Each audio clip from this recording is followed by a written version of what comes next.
السلام عليكم ورحمة الله وبركاته. ازيكم يا حبايبي؟ عاملين ايه؟ يا رب تكونوا بخير. النهاردة بقى جايبه لكم بأكلة جميلة وحلوة، كبد والقوانص اللي كلنا بنحتار هنعمل فيها ايه ونتخلص من زفارتها ازاي. طبعا احنا لازم نغسلها حلو قوي قوي قوي بمية وملح وعصرة ليمونة وبرتقانة. لو ما عندك برتقانة بقى تضيع الزفارة دي جدا جدا. تحطيها في تنقعيها في المحلول دوت. بعد ما تتنقع تصفيها حلو. وتعالي بقى اقول لكم ازاي تعملوا احلى صينيه كبد وقوانص وتبقى تحفه بطعم جميل جدا. والسر في ايه؟ السر في الطشه. تعالوا بقى شوفوا هنعملها ازاي. هنا بقول لكم ايه الكبد والقوانص. طبعا هنا حوالي 4 بصلات. انت عايزه تقللي مثلا، مش عايزه البصل كتير، عايزه يبقى 2 3، ده اختياري. هنا بقى ظبطت حاجتي، قطعت البصل. طبعا مقطعه الكبد والقوانص اصلا ومخزناهم على صغيرين. هنا بقى فلفل الوان، شطه دي طبعا هريسه الشطه، وعليها كده فلفل الوان احمر وتوم. دي هنعينها للايه؟ لطشه زي طشه الملوخيه كده. انا بعملها زي طشه الملوخيه بالظبط. فنركنها. طبعا هنا بقى ايه؟ صينيه فيها زيت، وننزل بالكبد بالقوانص الاول. طبعا عشان هي بتاخد ايه؟ بتاخد سوا. نقعد بقى نشوح فيها. بصوا بقى لو جربتوها هتدعولي تقولي تسلم ايدك يا مريان. احسن حاجه ممكن تاكليها وتعملي بيها الكبد والقوانص، اسهل طريقه. طبعا هنا احنا بنحط القوانص الاول عشان بتاخد سوا. تفضلي تقلبي فيها بقى وتحطي رشه هنا ايه؟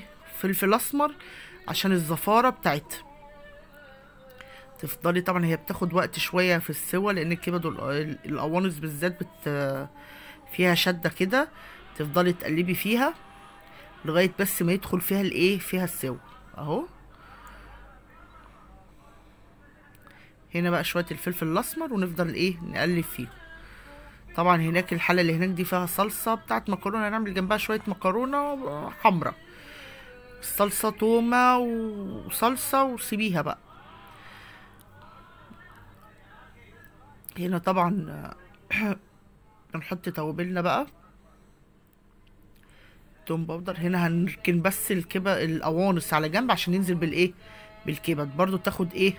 الصدمه دي تديها طعم جميل جدا. الكبد والقلب بتاع الفراخ ننزل كده برضو نشوحها بقى في جنب كده لوحدها، وتاخد ايه برضو الصدمه كده. بصوا بقى شويه كبد وقوانص ما اقولكوش عليها، جميله جميله جميله. يا رب بس ايه؟ تعملوها وتعجبكم. هنا اتأخرت شوية عشان النار تبقى متركزة على الكبد. نقلب برضو لغاية ما ايه؟ ما تتشوح وتاخد الصدمة. نبدأ بقى ايه؟ ننزل بحاجتنا كلها. بصلنا الأول اهو. طبعا كل واحد على حسب الكمية. انا بحب البصل ده كله كتير ليا مريان؟ لا مش كتير على فكرة. في ثانية هتلاقيه دبل واختفى البصل ده كله. انا بحب البصل. بص اهي الكميه اللي كانت كتيره، بص بقت عامله قد ايه. البصل على طول بيدوب. هنا بقى نحط بقى ملحنا، فلفل اسمر، كمون. طبعا هتحطي بابريكا، شطه. لو انت بقى ايه الفلفل اللي عندك حامي بلاش شطه، لو مش عندك الفلفل الحامي حطي شطه. طبعا ال7 بهارات، توم باودر، بصل باودر، توابلك المعتاده دي تدي طعم جميل. هنا انا فضيت ايه؟ فضيت شويه توم كانوا باقيين في الكب. بعد كده اول ما ننزل بالفلفل الالوان ما نسيبهاش على النار، نروح شايلينها على طول. هنا بقى نيجي نعمل الايه؟ الدقه، الطشه على حسب ما انتوا تقولوا. طبعا هنا معلقه كزبره، انا بحبها بالكزبره جدا، الكزبره بتدي طعم. ومرقه دجاج، واحده مرقه دجاج. وننزل بقى ايه؟ بهرسة الشطه والفلفل الالوان والتومه، ونديها ايه؟ تحميره حلوه كده. بصوا طعم بقى حاجه تانية، بدل ولا هتحسوا بزفاره ولا تحسوا. جميله جميله جميله. طبعا اول ما الدقه دي كده تاخد تحميره في الطاسه، تروح نازلين عليها ايه؟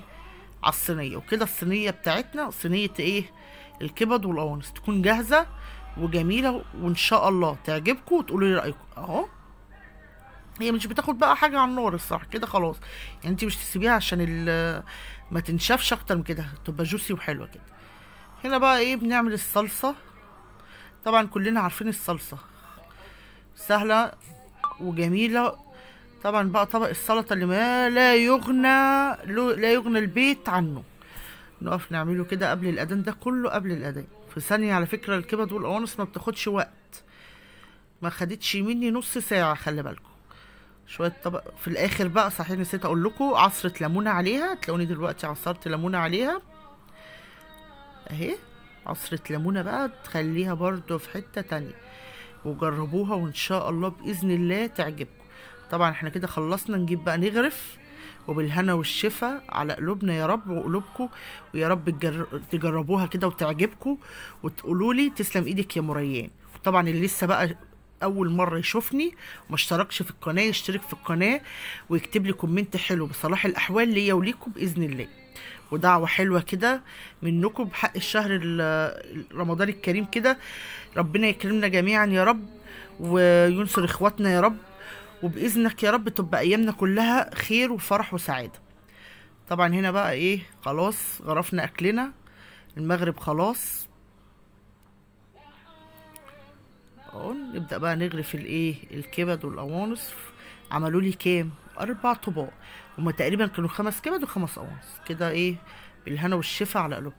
طبعا اقول لكم ايه مع السلامه وفي رعايه الله، مش تنسوا بقى ايه لايك وكومنت حلو.